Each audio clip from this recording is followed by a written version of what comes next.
group of psychiatrists has warned during a conference at Yale University. Mental health experts claimed the president was paranoid and delusional, and said it was their ethical responsibility to warn the American public about the dangers Mr. Trump's psychological state poses to the country. Speaking at the conference at Yale School of Medicine on Thursday, one of the mental health professionals, Dr. John Gartner, a practicing psychotherapist who advised psychiatric residents at Johns Hopkins University Medical School, said, "We have an ethical responsibility to warn the public about Donald Trump's dangerous mental illness." Dr. Gartner, who is also a founding member of Duty to Warn, an organization of several dozen mental health professionals who think Mr. Trump is mentally unfit to be president, said the president's statement about having the largest crowd at an inauguration was just one of many that served as warnings of a larger problem.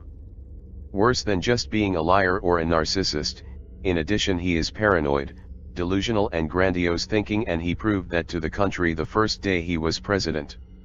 If Donald Trump really believes he had the largest crowd size in history, that's delusional, he added. Chairing the event, Dr. Bandy Lee, assistant clinical professor in the Yale Department of Psychiatry, said, "As some prominent psychiatrists have noted, Trump's mental health is the elephant in the room. I think the public is really starting to catch on and widely talk about this now." James Gilligan, a psychiatrist and professor at New York University, told the conference he had worked some of the most dangerous people in society, including murderers and rapists, but that he was convinced by the dangerousness of Mr. Trump. "I've worked with some of the most dangerous people our society produces, directing mental health programs in prisons," he said. "I've worked with murderers and rapists. I can recognize dangerousness from a mile away.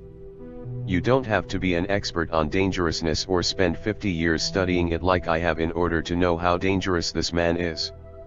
Dr. Gartner started an online petition earlier this year on calling for Mr. Trump to be removed from office, which claims that he is psychologically incapable of competently discharging the duties of president.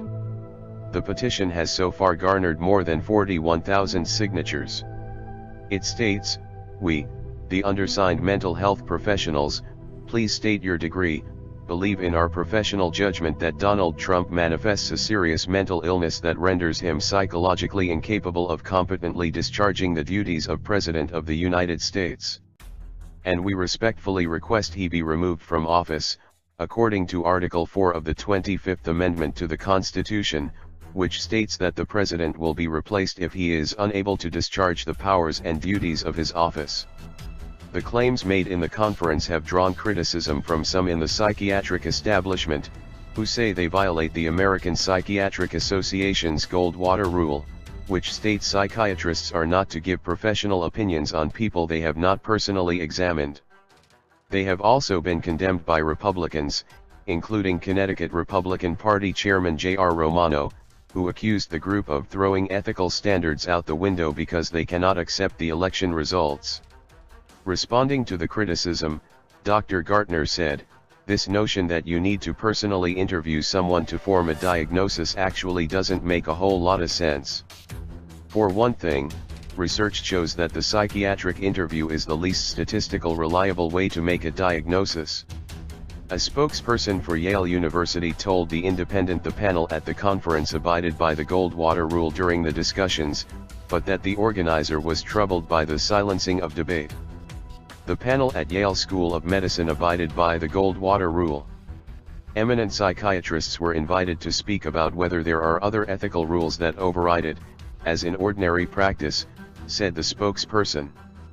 The organizer, Dr. Bandy Lee, agrees with the Goldwater Rule but is troubled by its recent expansion, as of March 16, 2017, and the silencing of debate. She hopes that the public and politicians will understand that mental health issues are not to be used as a weapon, just as other health issues are not.